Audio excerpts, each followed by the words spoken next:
Walaupun ia semakin besar dan lebih besar, tetapi Anda perlu memberi perhatian. Apabila datuk saya meninggal dunia, mulutnya masih terbuka. Semua orang tua di kampung berkata, masih ada satu halaman yang belum dijelaskan tentang perkara ini. Tidak boleh dikebumikan secara terburu-buru. Tetapi ayah dan pakcik kedua berkeras untuk mengebumikan datuk saya. Saya sedang membaca di kuil besar pada tahun itu. Saya mendapat tahu bahwa datuk telah meninggal dunia dari sekolah semalaman. Apabila saya sampai di rumah, sudah keesokan harinya, Dewan Perkabungan datuk ditembak di dalam bilik utama. Mengikut adat kampung halaman, saya perlu memberi pandangan terakhir kepada datuk saya, supaya orang tuanya boleh pergi dengan tenang. Sebaik sahaja keranda, di datuk terbaring pucat di dalam keranda. Tetapi mulut terbuka, kaku. Lihat adegan pelik ini. Saya bertanya dengan curiga kepada pakcik di sebelah. Datuk, adakah ini hasrat terakhir Anda? Cakaplah. Macam mana pakcik itu bertukar muka sebaik sahaja mendengarnya. Minta tolong saya. Jangan cakap apa-apa. Saya juga terpaksa menutup mulut dan berhenti bertanya. Pakcik, balik. Lewat daripada saya. Sampai di rumah. Sudah pukul 9 malam. Selepas dia kembali, saya juga mengikut convention untuk memberi penghormatan kepada datuk untuk kali terakhir. Saya pakcik saya lagi untuk melihat. Saya tidak tahu sama ada ia hayalan atau tidak. Saya selalu rasa mulut datuk lebih besar dari sebelumnya. Yang lebih besar. Pakcik kedua, nampaknya perasan juga. Karena saya mendengar dia berbisik kepada pakcik. Mulut ayah tidak boleh dibuka seperti ini. Anda perlu cepat mencari jalan untuk menutupnya. Selepas mendengar, pakcik itu memandang sekeliling. Bisik, semuanya sudah terlambat. Tetapi tidak boleh ditutup. Pakcik kelihatan serius selepas mendengarnya. Kemudian saya mengambil tuala panas. Sapukan pada muka datuk, ingin menjadikan otot kaku lembut. Mulut Sami yang baik. Kaidah ini benar-benar berkesan. Mulut datuk ialah Sami. Tetapi, ya, datuk tidak bengkok bibirnya semasa hayatnya. Adakah dia benar-benar mempunyai kemauan untuk tidak menyelesaikannya? Orang ibu melihat adegan ini juga menangis. Selepas semua orang beransur-ansur diam, pakcik dan dua pakcik juga mulai bergelar salir di hadapan datuk. Berjaga-jaga. Hanya ayah saya yang terus melutut di hadapan keranda datuk. Enggan bangun. Keranda itu telah diletakkan di dalam bilik utama selama 5 hari. Ke Gunung Langit ke-6. Seluruh keluarga di bawah naungan Encik Feng Shui bersedia untuk menukar dan melihat datuk untuk kali terakhir. Sebaik sahaja keranda dibuka. Semua sayang yang hadir. Tiada siapa yang dapat menahan napas sejuk. Pada masa ini mulut datuk terbuka lagi. Dan sais itu, ijazah bukan sesuatu yang boleh dilakukan oleh orang biasa. Dagu sudah melekat di dada. Encik Feng Shui sudah hilang akal apabila melihat adegan ini. Jadi pakcik dan 3 beradik itu berbincang. Akhirnya, saya memutuskan untuk berhenti mendaki gunung seperti yang dirancang pada asalnya. Selepas melakukan kerja andang-endang dengan baik, pakai semula pedang di atas masbah dengan pedang mahogani. Jerit, kuat. Selepas mendengar 4 orang pembesar, Taiwan menjerit. Mulakan platform dengan langkah kuda. Tetapi hanya bunyi tali yang berderit kedengaran.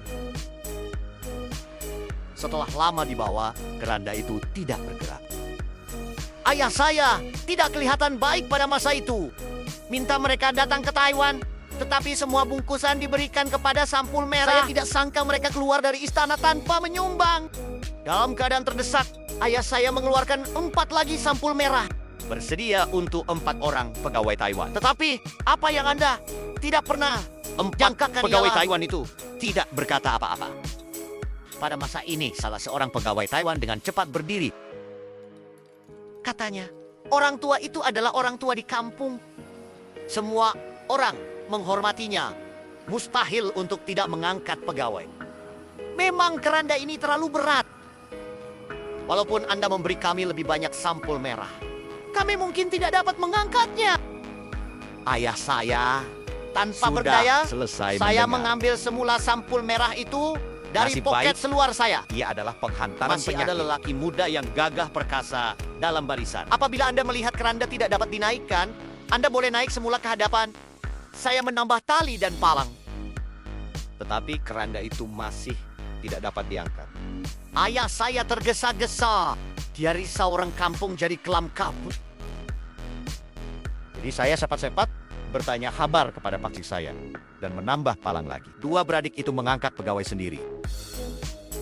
Sudah ada 8 orang. Keranda Datuk masih tidak bergerak. Enci, Feng Shui, sila Teriak. lihat. Ini adalah kepulangan jiwa. Jadi saya bergegas ke hadapan dan bertanya kepada ayah saya dan 3 beradik lelaki. Datuk semasa hayatnya, adakah terdapat apa-apa hajat yang belum diterima? Ayah saya menggelengkan kepalanya lagi dan lagi selepas mendengarnya. Ia lazat dan enak dihidangkan pada hari bekerja. Tiada hajat yang belum tamat. Selepas berpikir sebentar, ayah saya melutut di hadapan keranda Datuk. Berkata ayah sambil bersujud, "Jika Anda mempunyai apa-apa keinginan, saya akan memberikan mimpi kepada anak saya pada waktu Jika malam. Anda tidak mau pergi seperti ini, Kemudian, kami juga tidak berpuas Pakcik hati." kedua. Selepas mendengar ini, mereka semua berlutut, bersujud ke arah keranda. Pelik untuk dikatakan. Keranda berlutut ini telah diangkat oleh 6 orang. Melihat keranda itu diangkat, ayah saya sepat-sepat memberi salam kepada orang ramai untuk mendaki. Sepanjang perjalanan, ayah saya merenung keranda Datuk. Orang tua itu tidak akan pergi jika dia tidak berpuas hati. Nasib baik dalam perjalanan ke atas gunung, tiada lagi jurang. keranda Datuk juga berjaya masuk ke dalam tanah. Apabila kami tiba di kubur Tian, mengikut adat, generasi ketiga kita perlu mengelaknya terlebih dahulu. Jadi saya dan sepupu saya pulang dahulu. Sampai di rumah dan melihat Dewan Keramat Datuk. Hidung saya tidak dapat menahan rasa sakit. Air mata mengalir keluar. Ibu saya selepas melihat saya menangis, segera menegur saya dengan kasar. "Jangan menangis pada hari pertama sakit. Kalau nak menangis, orang yang telah meninggal dunia akan keberatan untuk pergi." Pada malam itu, saya tidur di bilik yang saya tidur dengan Datuk. Pikirkan musim panas dahulu. Datuk akan mengambil kipas untuk kipas saya. Tetapi tidak akan ada masa seperti ini lagi. Pikirkan di sini. Air mata saya hampir mengalir lagi. Tetapi apabila saya memikirkan Saya kota masih bertahan. ibu Baru saya, sahaja saya tidur dalam keadaan terpinga-pinga. Saya samar-samar melihat Datuk masuk.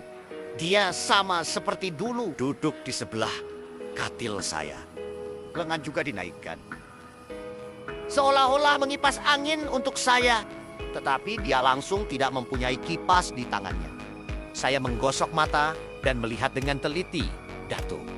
Terjumpa wajahnya yang berwarna biru dan besi. Mulut besar, pakaian yang dipakai masih sama seperti semasa pengebumian. Tiba-tiba mulut Datuk bergerak. Saya sangat takut sehingga saya menjerit. "Buka mata Anda." Dan nampaknya ia hanya mimpi. Langit di luar tingkap masih belum terang. Saya menghulurkan tangan untuk menyentuh telepon yang diletakkan di atas bantal. Semak masa. Tetapi saya menyentuh muka yang berair. Tiba-tiba saya rasa terkedu. Pusingkan kepala Anda perlahan-lahan dengan cahaya bulan yang samar di bawah malam. Atau muka berwarna biru besi itu terpancar di mata saya. Dan pada masa ini tangan saya berada di mulutnya. Tidak lama kemudian, keluarga saya dikejutkan dengan tangisan ketakutan saya. Dibawa ke sini. Pakcik selepas melihat mayat Datuk, teguran yang tidak enak.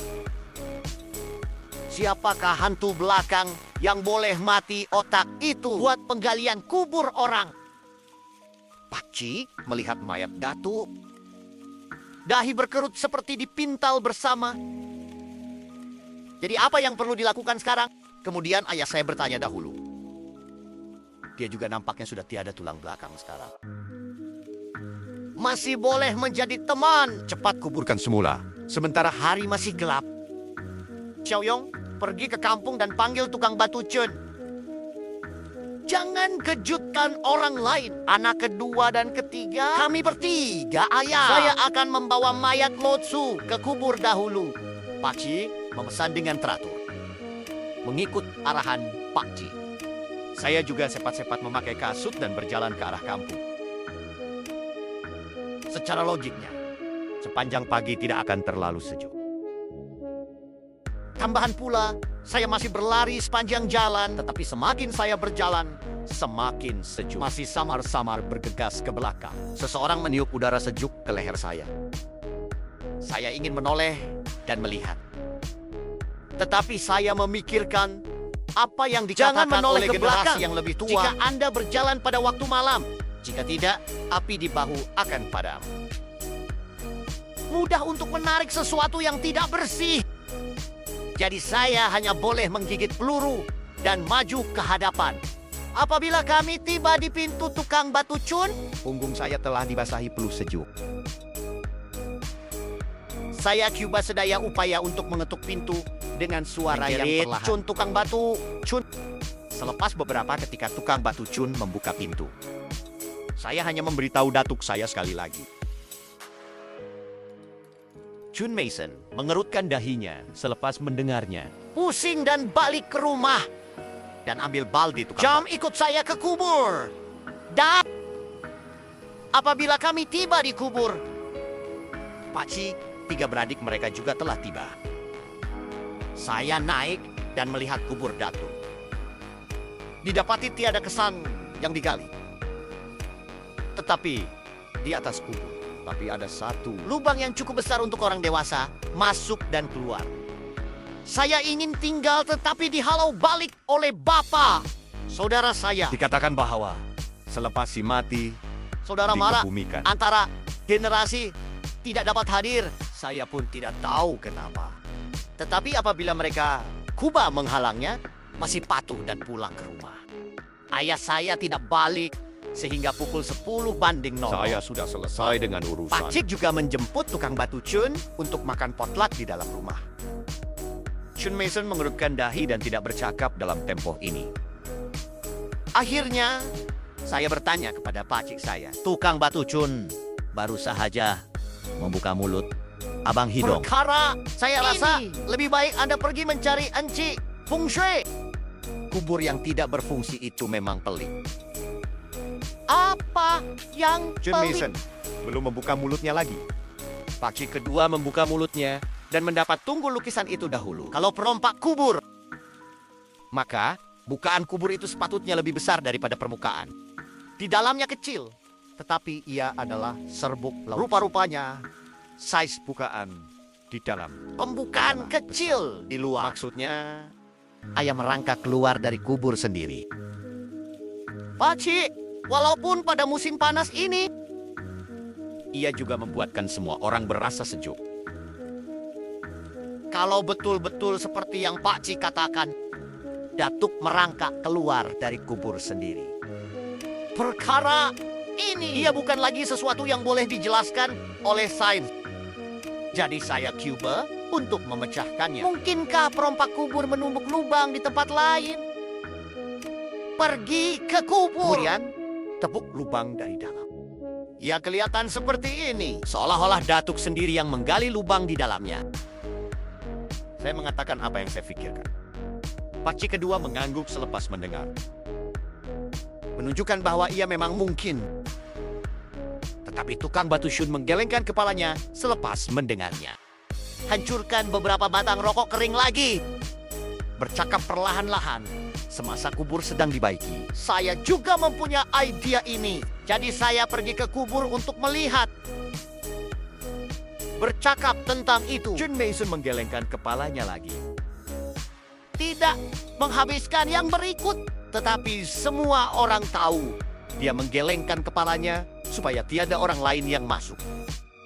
Selepas makan, Pakcik nak bagi beg merah pada beg tukang batu, tetapi ia telah ditolak oleh Chun Mason yang menggelengkan tangannya. Kata ia, terlalu jahat. Dia tidak tahu sama ada ini perlu dibaiki atau tidak. Bagaimanapun, dia pasti tidak mahu sebelum ini. Setelah berkata demikian, dia bangun dan berjalan dosa masih menggumam dalam mulut. Kubur yang telah dibaiki sepanjang hayat. Saya tidak pernah menghadapi perkara jahat seperti itu. Chun, tukang batu, pergi. Pakcik kedua juga pergi ke bandar untuk mencari encik feng shui. Semua orang di dalam bilik itu muram sepanjang hari. Rupa-rupanya saya risau tentang Datuk. Selepas makan malam, Pakcik itu berkata bahwa dia akan bermalam di kubur Datuk. Kuba lihat sama ada seseorang itu bermain helah di belakang tabir. karena dia masih tidak percaya bahwa Datuk akan melakukannya sendiri. Merangkak keluar dari kubur. Walaupun saya takut, Tetapi dia juga mengikut Pakcik itu. Ayah saya nampak saya tidak tegas. berkata apa-apa lagi. Dia juga hilang akal kerana ini. Pergi ke kubur Datuk. Genius baru sahaja menjadi hitam pada masa ini. Pakcik dan ayah saya menemui beberapa lagi kayu api untuk membuat api berhampiran. Tidak orang yang bernyola-nyala duduk di sekeliling api seperti ini. Masa berlalu, ayah dan pakcik saya semua bercakap dengan kepala lembu jantan dan mulut kuda. Saya tahu mereka juga takut. Itulah sebabnya kami menggunakan kaidah ini untuk mengalih perhatian. Namun, Pada masa ini, Tiba-tiba saya terdengar bunyi tapak kaki di belakang saya. saya cepat-cepat menoleh ke belakang dan menekuk. tetapi tidak nampak apa-apa. Ayah saya berpandangan dengan pakcik dulu. Kemudian dia berkata dia akan menyemaknya. Mari tinggal di sini dan jangan bergerak. Api! Saya mengambil sebatang kayu dari api dan menggunakannya sebagai obor. Pergi ke arah hutan di belakang saya. Saya dan Pakcik, saya duduk di tepi api dan menunggu sebentar. Jumpa, ayah saya belum balik lagi. Pakcik pun risau sedikit. Jadi dia bangun dan bertanya kepada Jika saya. kami tidak kembali dalam setengah jam, Awak, cepat balik rumah dulu. Selepas menyuruh Pakcik itu pergi ke arah hutan. Saya seorang sahaja yang tinggal di seluruh kubur. Saya takut dan tidak berani melihat ke tempat lain. Terpaksa terus menambah kayu api ke dalam api. Saya juga memegang telepon saya dengan erat di tangan saya. Sekali-sekala, lihat masa di atas. Namun menunggu selama 20 menit. Saya juga tidak nampak ayah dan pakcik saya. dalam kubur yang Mereka sunyi dan sudah gelap kembali. ini, Saya boleh mendengar degupan jantung dan pernafasan saya. Dan pada masa ini, tiba-tiba terdengar bunyi gemerisik dari kubur Datuk. Bunyi itu seperti seseorang sedang memetik pasir dengan tangan mereka. Saya sangat takut sehingga saya sepat-sepat bergerak ke belakang beberapa langkah. Adakah Datuk benar-benar menggali lubang keluar dari kubur? Memikirkan perkara ini, saya melutut terus ke tanah. Tunduk terus ke kubur Datuk. Datuk. Cucu ada di sini. Anda boleh bermimpi tentang opo-opa sahaja kepada saya. Jangan keluar menakutkan lagi. Saya menangis. bunyi gemerisik itu benar-benar hilang. Ini tidak dapat membantu, tetapi membuatkan saya menarik nafas Namun, lega. Ia tidak menunggu lama. Bunyi gemerisik itu mengingatkan saya lagi. Dan kali ini tidak kira betapa saya menangis. Bunyi tidak akan hilang. Ia semakin besar dan lebih besar. Semakin tergesa-gesa. Saya cepat-cepat bangun dan mengeluarkan telepon saya untuk melihat masa. Sekarang sudah pukul 12 lebih. Pakcik pun pergi lebih setengah jam dan tidak balik. Saya akan pulang dahulu seperti yang dia katakan. Tetapi lampu suluh telepon bimbit. Tetapi secara tidak sengaja, tergambar di atas kubur Datuk. Apabila Anda melihat adegan seterusnya ini, saya hampir mengalami serangan jantung kerana ketakutan. Inkontinensia. Kencing sedang membuka mulutnya pada masa ini. keluar dengan separuh kepala, keluar dari kubur kanya yang berwarna biru besi. Ia menuju ke arah saya. Serta-merta mulutnya mula menutup perlahan-lahan sambil menyeringai kepada saya dengan senyuman yang menakutkan.